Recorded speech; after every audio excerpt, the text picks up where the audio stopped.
Oi, gente, boa noite, tudo bem? Vamos começar aqui nossa live sobre chás medicinais. Vou convidar aqui minha amiga a doutora Natália Galhardi.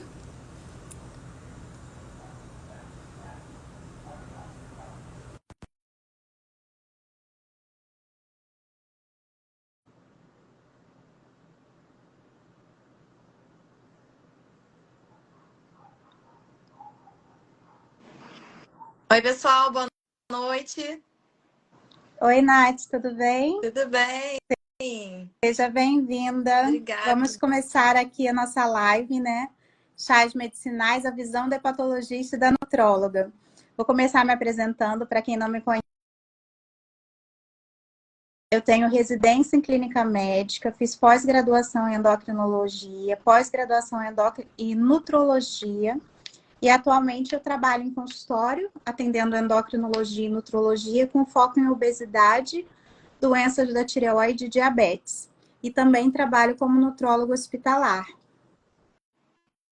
Pode se apresentar, Nath. É um prazer dividir essa live com a Débora, uma profissional e amiga querida.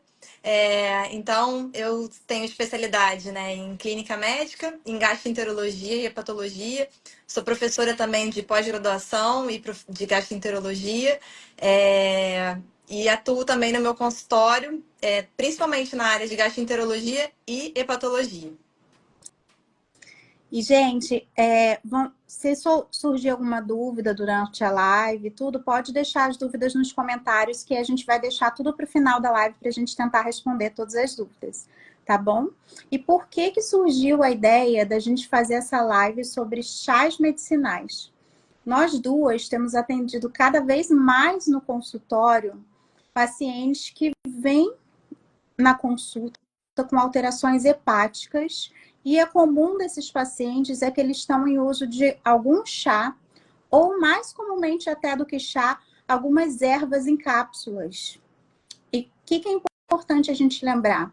Como esses suplementos, esses componentes são vistos como naturais, eles não precisam de fiscalização de regulamentação da Anvisa para serem comercializados, tanto que não precisam de receita médica. Em qualquer farmácia, pela internet, qualquer um consegue comprar essas ervas com várias promessas que existem, né, amiga? Sobre perda de peso, cura de câncer, cura de dor, cura de várias doenças, com essas cápsulas e chás também, e principalmente sem fiscalização. O que você acha disso, Nath? É super importante você falar disso, porque primeiro vamos desconstruir aquele conceito, né? Velho conceito do que é o natural não faz mal.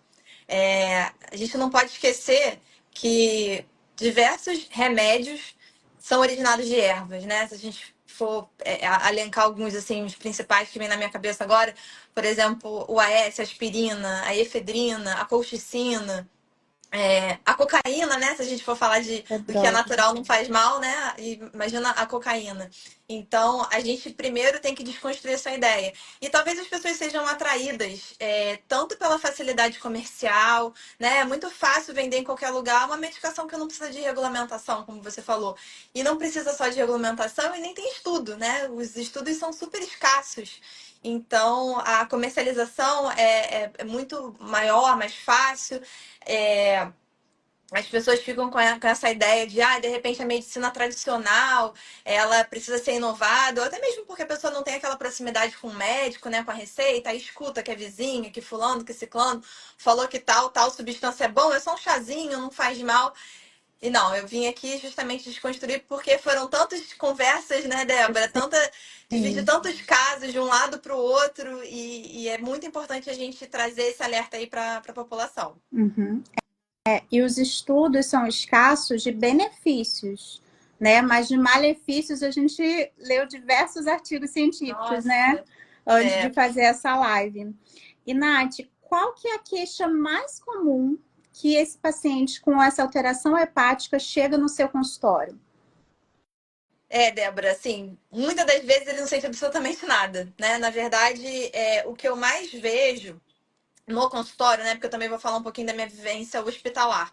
No Uhum. consultório são pacientes ou que tem uma queixa específica, né? Uma dor abdominal, uma náusea, ou realizam um exame das enzimas do fígado, mais comum, né? As enzimas do fígado por outra razão, né? Às vezes início de algum outro tratamento de saúde, ou porque algum outro médico pediu sem sintoma Uhum. nenhum, e aí a gente se depara com as alterações. Aí lá vai o hepatologista trabalhar para descobrir a origem disso. E muitas das vezes difícil, né? Então a gente tem desde o assintomático, aquele paciente que sente absolutamente nada, foi um achado, até os pacientes que fazem uma hepatite, e essa hepatite pode ser grave ou não grave. Quando a gente fala de hepatite grave, são aqueles sintomas da hepatite comum, que muita gente conhece, né? Olho amarelo, urina concentrada, aquela urina cor de Coca-Cola, dor abdominal, mal-estar. Só que é grave quando a gente considera a alteração da função do fígado. Tem marcadores pra gente que indicam a função até a hepatite fulminante, que quando eu vivo, né, minha realidade hospitalar, eu recebo aquele paciente até com falência do órgão que precisa ficar monitorizado. Alguns recuperam, né, quando a gente consegue identificar que foi essa substância implicada, e a gente afasta, consegue recuperar, mas infelizmente a gente recebe até os pacientes com uma insuficiência hepática. Isso é bem caracterizada por coma, então muitas das vezes difícil para a gente resgatar e talvez, em alguns casos, a gente só consiga fechar mesmo com biópsia hepática, que é o que eu já vivenciei. A biópsia confirmou que aquele dano hepático era causado pela substância natural, entre É. aspas, né? O herbal. Então, a gente vê que o paciente não pode sentir absolutamente nada, ou pode evoluir até com insuficiência hepática necessitando de transplante, né? E como que você Até, sabe, Débora, Nath, que esse só um detalhe. paciente... Pode falar. Desculpa. E a gente tem até pacientes de uso prolongado que evoluem com cirrose hepática, né? Então, depois Alteração da gente crônica, né? estudar pra caramba, às vezes a gente vê que aquele paciente submeteu a tal erva por 10 anos na vida, né? Então, tem diversos tipos de apresentação. Uhum. E como é que você descobre que essa alteração hepática que o paciente chegou foi por conta do chá? Essa é uma tarefa árdua. Primeiro, porque a gente tem que convencer o paciente de que a gente está perguntando se ele usa algum remédio natural, né? Porque, assim, na consulta do hepatologista, é muito comum nós, colegas da área, a gente saber que quando a gente pergunta o histórico do paciente e pergunta as medicações, a gente não para por aí. A gente vai falar assim, mas é que nenhuma erva, nenhum chá, nenhum fitoterápico, nenhum remédio manipulado. Então, primeiro a gente, né, quando a pessoa fala o nome daquele chazinho que a gente já conhece, que tem muito relato na literatura, a gente já desperta. Mas, na verdade, vai depender muito da cronologia das coisas, né? Como foi o tempo da exposição e dos sintomas.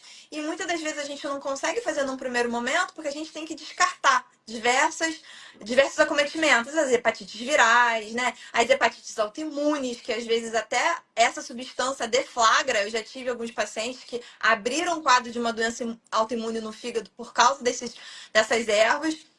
Então, às vezes, a gente vai por exclusão. Não é fácil de cara a gente determinar que aquele dano no fígado foi causado pela erva. É.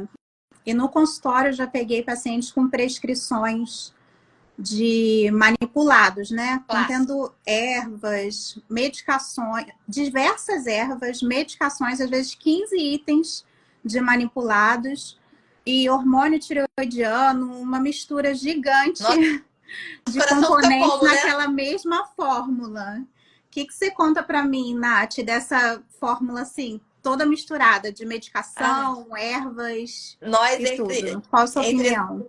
entre nós hepatologistas, a gente usa até o termo de mandracaria, né? É tudo misturado e se a pessoa fosse atentar, eu não sei se alguém que está assistindo a gente realmente já foi ou em algum profissional ou já tentou suplementar por conta própria, vai ver que quando o remédio é manipulado, muitas das vezes não se coloca nem a quantidade, né? E isso é super importante.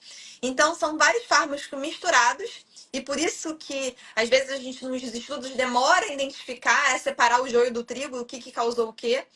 E mais importante, são aqueles pacientes que já usam outras medicações. Então, o efeito do chá, do fitoterápico, algum deles podem ser maléficos por si só, mesmo usados isoladamente.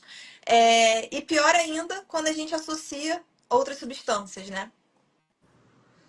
Porque ele pode alterar, né, o efeito da medicação e aumentar o Sim, risco de toxicidade de algumas sim. medicações, Tem né? alguns fármacos que eles podem ter o efeito reduzido. Tem alguns fármacos que eles podem ter o efeito potencializado, né? E a gente tem que tomar muito cuidado, principalmente quando a gente fala de anticoagulantes, são aqueles remédios para afinar o sangue, né? Para atuar na coagulabilidade. Então, pode ter esses dois eventos, né? O efeito adverso, aumentar o efeito da droga, diminuir o efeito da droga, aumentar até o potencial tóxico. Porque, por exemplo, muitas das vezes, você como nutróloga, né, me corrija se eu estiver errada, esses pacientes que pesquisam, que vão atrás dessas formas, desses chás milagrosos, muitos deles querem emagrecimento, performance física, melhorar o cansaço. E a gente sabe que esses sinais estão atribuídos à síndrome metabólica. E a síndrome metabólica está relacionada ao problema de colesterol, né? O termo médico a gente chama de dislipidemia. E muitos desses pacientes usam remédio para diminuir o colesterol. E é uma classe que é super implicada em toxicidade no fígado. A gente, patologista, vira e mexe, a gente tem que trocar o remédio de colesterol do paciente por causa da sua toxicidade em si.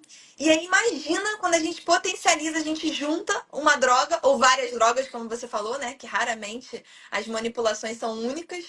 Então vira uma confusão só. Gente, então preste atenção nisso, como é importante que a Natália está falando. Essas medicações são as estatinas que ela está comentando, são medicações que a gente usa para diminuir o colesterol ruim, prevenção de infarto e AVC, que são doenças gravíssimas. Então, às vezes, com o uso de uma erva ou chá, a gente diminui, a gente altera o efeito e aumenta o risco de toxicidade hepática dessas medicações que são tão importantes. E o pior de tudo, sem o paciente ter a menor consciência disso, né? Ele acha que está fazendo alguma coisa boa, que está tendo algum ganho e, infelizmente, acaba sendo prejudicado. Então, pessoal, Então, vamos divulgar essa informação. Tem muita gente que não sabe, tem muita gente que não valoriza. Como eu disse, na consulta, às vezes você tem que falar uma, duas, três vezes e perguntar, mas você tem certeza? Você não usa nenhum chá? Ah, lembrei, eu uso isso, uso aquilo. Eu pensei que não fizesse a mal, porque é pessoa nunca natural. imagina que isso pode ser uma causa de alteração do fígado, né? E no meu consultório, o que eu mais tenho vistos, que eu mais pego são mulheres que chegam no consultório com essas alterações hepáticas. Mas quem que você vê, Nath, que tem maior risco de ter alteração hepática após o uso de uma erva ou de um chá?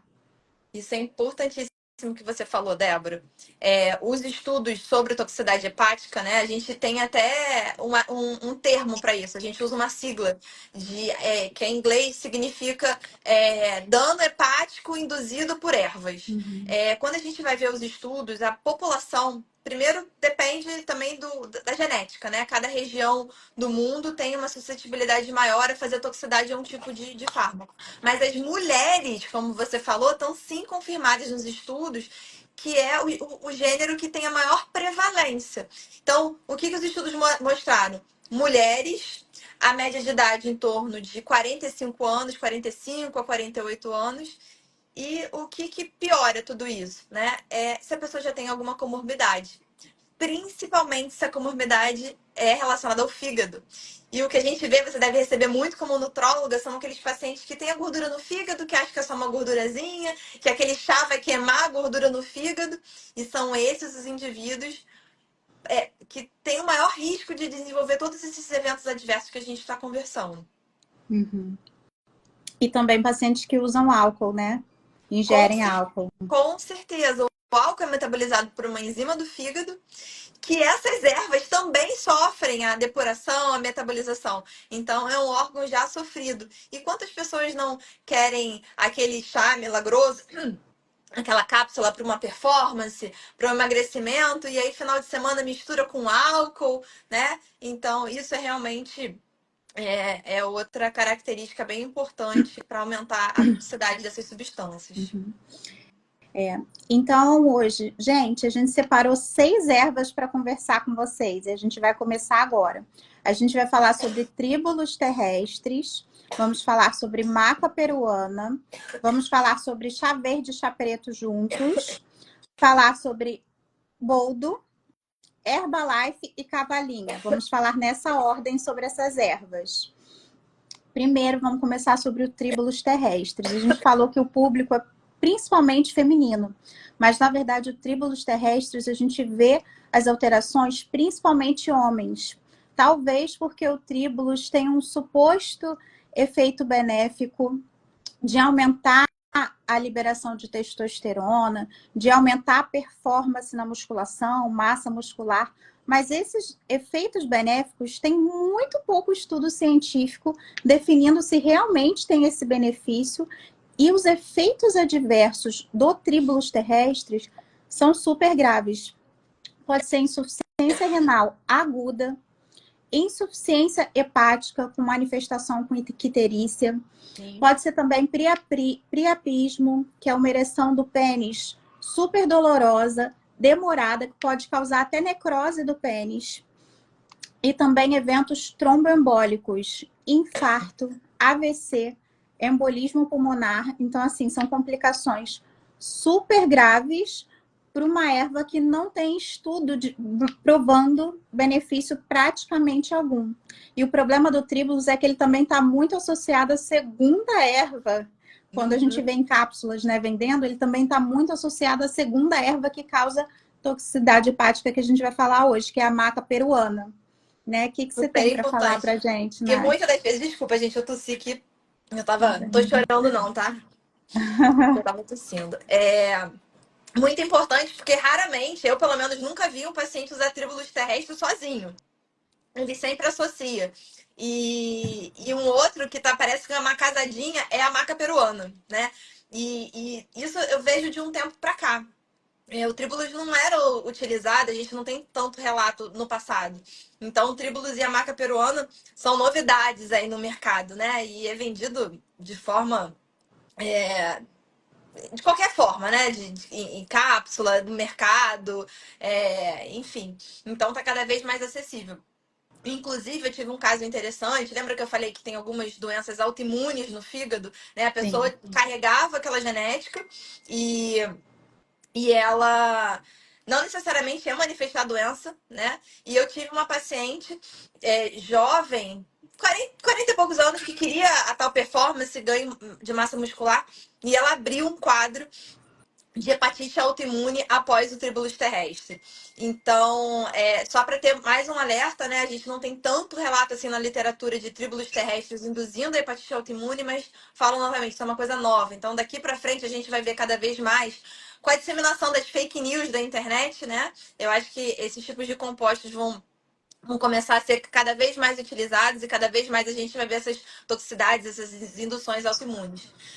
E falando da maca peruana agora, né, que você já falou bastante do tribulus terrestre, a maca peruana tem sido relatado aumento das enzimas do fígado, que é uma hepatite aguda, né, logo depois do uso, do consumo.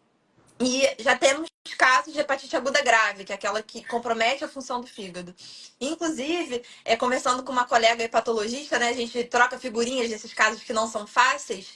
Ela estava contando que um paciente já tinha usado um remédio para acne, que a gente sabe que pode aumentar o risco, né, de fazer hepatite, de aumentar as enzimas. Ele foi muito bem durante o tratamento, depois de alguns anos quis retomar, e aí a dermatologista foi pedir o hepatograma, né, o exame que a gente vê a inflamação no fígado, e as enzimas estavam alteradas. Aí a dermatologista falou, opa, não vou começar o remédio, deixa eu encaminhar para hepato.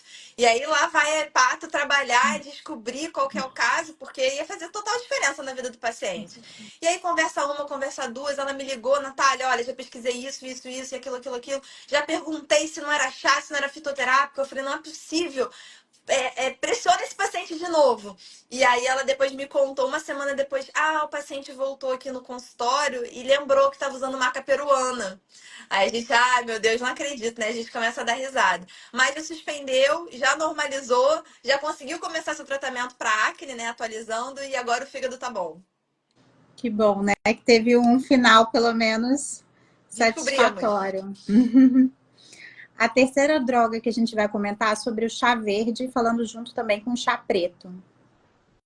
Esse aí eu acho que é campeão, né? Não sei no seu consultório, Débora, Super mas é o que eu mais comum. vejo. E eu acho que de todos os casos que eu vi de pacientes internados com hepatite aguda grave, até hepatite aguda, hepatite fulminante, foi com o chá verde, com o desinchar. A gente tem que tomar muito cuidado. O chá verde e o chá preto, eles têm a mesma natureza, né? A Uhum. substância é a mesma. É a Camellia Sim. sinensis. Só que uma é fermentada, a outra não é. Então a gente vê muito mais quadro de hepatotoxicidade com o chá verde. E aí o perigo, né? Tem aqueles chazinhos que são comercializados só em infusão. Infusão é quando você coloca o saquinho ali dentro do chá. E mais recentemente a gente vê manipulação de cápsula, como se fosse um produto energético, né? Aquele shot lá que o pessoal gosta de usar, shot da imunidade. E aí eles usam o chá verde em cápsula. Isso concentra a substância catequina. E essa é a substância implicada nos quadros de toxicidade no fígado. E para o chá verde, a gente conseguiu ter em estudo a quantidade, o limite que determina a toxicidade hepática. Claro que isso depende de todos aquelas características que eu falei, né? Do Fatores, né? Vai sexo, variar de né? pessoa para pessoa, o Exatamente, uso de idade, álcool, comorbidade, se já enfim. tem alguma doença Com hepática, né? com certeza. E o que os estudos mostraram é que a quantidade de 800 miligramas a partir dessa, é extremamente tóxica para o fígado, né? Considerando o indivíduo que não tem mais nada. E quantas fórmulas a gente vê até acima disso, né, Débora? De chá Uhum. verde.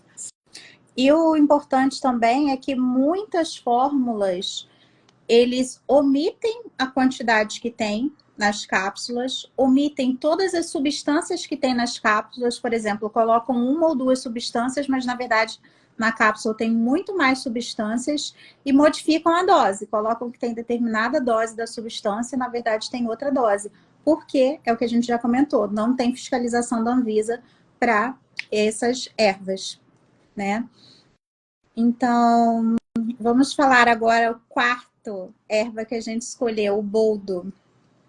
O boldo é importante, Boldo. né? Qualquer Clássico probleminha de boldo. digestão, qualquer má digestão, a pessoa já recorre ao chá de boldo. E é importante aqui a gente frisar só uma coisa, gente.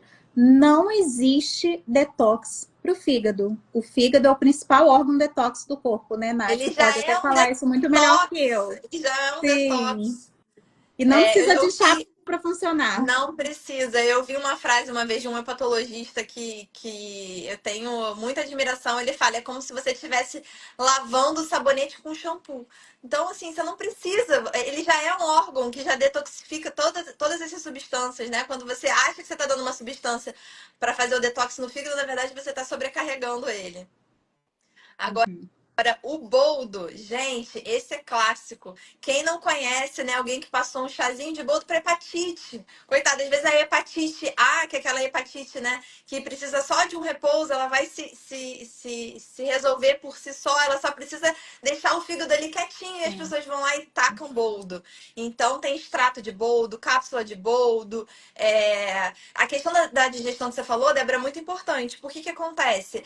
As pessoas acham que o boldo faz bem para o fígado porque associam erroneamente que o sintoma de fígado doente é aquele fígado, na verdade aquele indivíduo que sente enjoo, que sente dor de cabeça, que a dor de cabeça e o enjoo é do fígado, da má digestão, então toma ali o chazinho de boldo e acha que melhorou, porque ele pode ter em alguns casos algum benefício na digestão ali no esvaziamento do estômago e aí acham que isso aí é o benefício do fígado. Então, gente, não, o boldo também foi muito estudado. O boldo é um dos mais antigos, talvez, que a gente veja na hepatologia. Diversos relatos de toxicidade, de hepatite. Ainda mais pessoas que usam boldo por muitos anos, né? Eu já tive pacientes que falam assim: não, a gente vai investigar cirrose. Não, mas eu uso boldo há 10 anos. Ou aquelas pessoas que têm uma libação alcoólica, né? Bebem muito álcool e acham que o boldo vai limpar. Coitado, o fígado já tá sofrido do álcool e aí vai e associa o boldo. Então, gente, boldo para muitas pessoas, né? Eu não tenho como dizer, ó, quem é aquela pessoa que vai desenvolver a toxicidade a essa aquela substância? Não tem como dizer. Isso você pode carregar até uma questão de uma herança genética. Então, muitas pessoas vão tomar boldo, não vão sentir nada, e os outros que quase ninguém vai ficar sabendo, só os hepatologistas, só quem faz transplante de fígado, né? Vai saber que realmente é implicado em tudo isso. Ah, e uma coisa muito importante do boldo, para vocês entenderem que ele não é o bonzinho da história, porque ele é natural, Grávidas não podem fazer uso de boldo, porque a gente tem estudo de malformações nos fetos. Então, o boldo tem que ser olhado com muita atenção. É Contraindicado, né? teratogênico, né? É o nome que a gente chama quando dá malformação em fetos.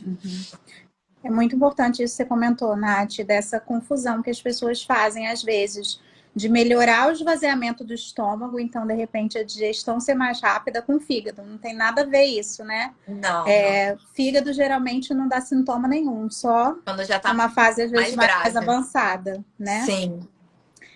Quinta erva, Herbalife. Oh, meu Deus, coitada da Herbalife, né? Ai, se todo Coitada mundo dos soubesse. pacientes. Mas coitado porque ela já tá proibida, né? Foi aquele negócio que já não tem como dar certo. Vários países já proibiram o uso de Herbalife. Eu, inclusive, tinha uma avó que consumia Herbalife, gente. Quando eu fui estudar hepatologia e fui descobrir os malefícios, eu fiquei apavorada. Herbalife tem vários casos de toxicidade, de transplante hepático pelo uso dessas substâncias, que pode ser em chá, em shake, em cápsula. Então, Herbalife saindo do mercado total, porque já foi mais do que registrado o seu perigo.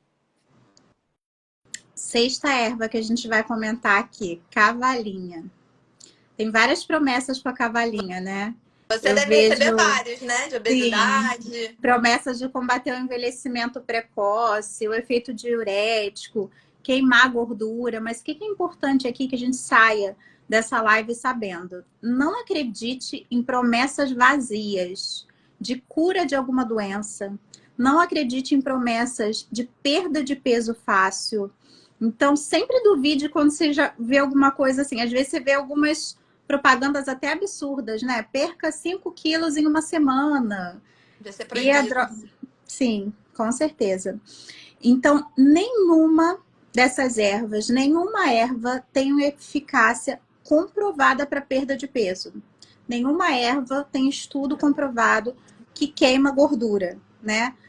Nenhum desses produtos, portanto, eles podem indicar prevenção, cura e nem tratamento para doença alguma, né, Nath? O Sim, que você tem para falar da não, cavalinha? e a cavalinha, a gente também tem estudo de nível tóxico, né? Acima de 800 miligramas, mas, de novo, depende da população. E eu acho que a grande dificuldade da cavalinha é que a manifestação no fígado pode ser bem tardia. A gente tem relatos de muitas e muitas semanas, né?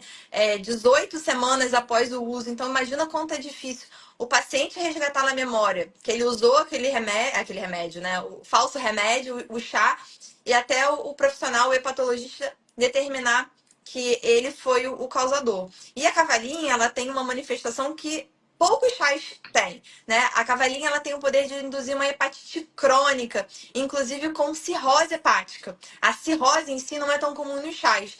Os chás fazem mais uma hepatite aguda, transitória, mas a cavalinha tem o registro, vários relatos na literatura, inclusive de evoluir para cirrose. Então, gente, a gente vai caminhando aqui para o final da live. É importante a gente fechar assim como uma conclusão que é fundamental que a gente procure um profissional, que a gente procure tratamento baseado em estudo científico, né? A gente tem diversas medicações que foram feitos anos de estudos até serem aprovadas e tem a segurança comprovada para o seu uso, né? Então, sem estudo científico, não tem segurança naquela substância. Então, muito cuidado para comprar essas ervas, cápsulas, muito cuidado com essas promessas, muito. Já dá para desconfiar, né? Perca não sei quantos quilos, melhora a dor de coluna, melhora a dor de não sei o quê, cura câncer. Então, muito cuidado com essas informações. Procure um médico de confiança que se baseie em estudo científico para cuidar dos seus sintomas, para cuidar das suas doenças e para cuidar da sua saúde. Né, Nath? Tem mais alguma coisa? Não, eu tô dando uma olhadinha aqui nas perguntas. Você falou, assina embaixo. E é difícil você encontrar, né, o profissional sério que desconstrua essa imagem, porque as pessoas querem coisas rápidas, milagrosas, as pessoas estão muito imediatistas. Então, pega aquele profissional, né, com com chá de 200 mil ervas de manipuladas e atraída por isso. Então, gente, que fique o alerta, né, de tudo que a Débora falou. Eu tô vendo aqui algumas perguntas, se a gente não responder algum, né, depois deixa no comentário, se você lembrar, essa live vai ficar gravada. Então, se você resolver assistir, encaminhar para um colega que tem alguma dúvida, deixa nos comentários que a gente vai fazer de tudo para responder. Então, tem uma pessoa curiosa em relação ao boldo, né? A gente já falou. Comprovação científica não temos.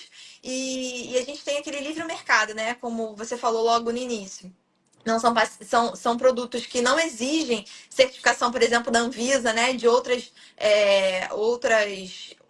órgãos de regulamentação, então não precisa nem de estudo. Então imagina quem que vai, né, estudar. A gente acaba estudando os efeitos ruins, né? Os efeitos colaterais. A gente não tem nenhuma comprovação científica do benefício dessas substâncias. A maca peruana é prejudicial para qualquer organismo ou tem pessoas que não sofrem influência? De novo, depende, a gente não sabe quem é aquele paciente que vai desenvolver a toxicidade, o paciente que vai abrir um quadro de uma doença autoimune no fígado. Mas, claro, é muito mais fácil e seguro dizer que é prejudicial para as pessoas mais velhas, do sexo feminino, e as pessoas que já têm alguma comorbidade de uso de remédio. A avó indicou o boldo, tadinha das vovós, é clássico, né? Elas faziam isso sem saber. Dose limite. A gente tem poucas substâncias com o limite estabelecido. E aí eu volto só para fazer um adendo, gente, porque tem muita gente que acha que isso depende da dose, né? Ah, quanto dose? Mas existem relações, inclusive com fármacos. A gente tem dois tipos de reação. Uma é que é dose dependente, e a outra, que a gente chama de endosincrática, tem a ver com imunidade, que o paciente pode desenvolver na primeira dose, né? Então, independe, não é uma questão de dose acumulativa. Então, não fiquem presos essa questão de dose limite, que a gente tem mais estudado é o chá verde e a cavalinha, em relação a ter dose, né? Uhum. Chá bom. Chá bom para quê? Depende, né? A gente não tem estudo científico, né? É bom o quê? Para o paladar? Então, nós, hepatologistas, cara, eu tenho viés que eu vejo as complicações, não vejo nenhum chá bom. Eu peço para os pacientes, corta tudo. Aí vem aquele paciente com as alterações, mas o chá disso, chá daquilo, tem relato de chá de. Não, tira tudo e melhora, tá? Então, o tratamento para reversão dos casos, porque essa pergunta é muito importante. Eu falei que o fígado, ele é um órgão que ele purifica as substâncias, né? Ele é responsável pela metabolização. Então, muitas das vezes o que a gente precisa é parar o fármaco. E a reversão depende. Se for uma hepatite fulminante, a reversão é um transplante de fígado, que eu já vi, infelizmente. Então, um remédio para anular o efeito do chá, a gente não tem. E o chá mate, até os estudos que a gente viu para hepatotoxicidade, não tem relato, mas lembrando, a gente tem que tomar muito cuidado com a origem dessa substância, Essa erva. porque às vezes pode estar relacionada com pesticida, né? O agrotóxico que foi usado. Às vezes tem algumas folhas que desenvolvem uma doença no fígado pela toxina, a aflotoxina. Então, não é só a substância em si, é como ela é macerada, como ela é preparada, o que ela é envolvida, né? Enfim, gente, tem algumas outras perguntas aqui, alguns comentários. Eu não indico chá, antes de tudo, porque de tudo que eu vejo dos meus pacientes, eu não tenho como indicar chá nenhum. Débora, você como nutróloga, e aí, você indica algum chá? Eu Tem também tanto não. profissional aí indicando? Eu não indico chá. Profissional estudado é outra coisa, né, Porque Débora? a gente tem medicações, ou às vezes são simples mudanças no estilo de vida. Eu já me perdi aqui na pergunta, mas falaram alguma coisa sobre dormir, né? Então, assim, a gente sabe que é importante fazer a higiene do sono. Tem vários outros fatores que a gente pode recorrer para não precisar recorrer a uma substância ou uma erva que não tem estudo científico de melhora, né? E que muitas já têm muitos estudos científicos de prejuízos. E o principal prejuízo é o motivo da nossa live de hoje, né? Que são alterações Inclusive, hepáticas. quem fala aí de dormir, existe uma classe de calmantes que a gente tem relato de toxicidade de algumas substâncias herbais cortando o efeito ou potencializando. Então, olha o cuidado, né? Às vezes a pessoa toma um remédio controlado e nem conversa com o médico que prescreveu esse remédio, que está usando fármaco, alguma substância herbal, e aí você potencializa e tem todos os efeitos adversos acumulados. Então, gente, converse com o médico de confiança, fiquem sempre com a pulga atrás de orelha, de remédios manipulados, aquelas fórmulas mágicas que você pega ali e você não consegue dar conta de uma página. Quantos pacientes eu já vi, né? Remédios manipulados, substâncias sem nenhuma evidência científica. Tá ótimo. Gente, se ficou alguma dúvida que a gente não respondeu, perdão. A gente vai deixar a live gravada, pode deixar nos comentários que a gente vai responder depois tudo nos comentários, tá bom? Nath, muito obrigada pela participação, foi maravilhosa a sua presença, toda a sua contribuição, por dividir aí seu conhecimento conosco e obrigada a cada um também que esteve aqui assistindo a gente também. Obrigada, gente. Muito Boa obrigada, noite. pessoal. Que venham as próximas. Sim, Tchau, tchau, tchau. beijo.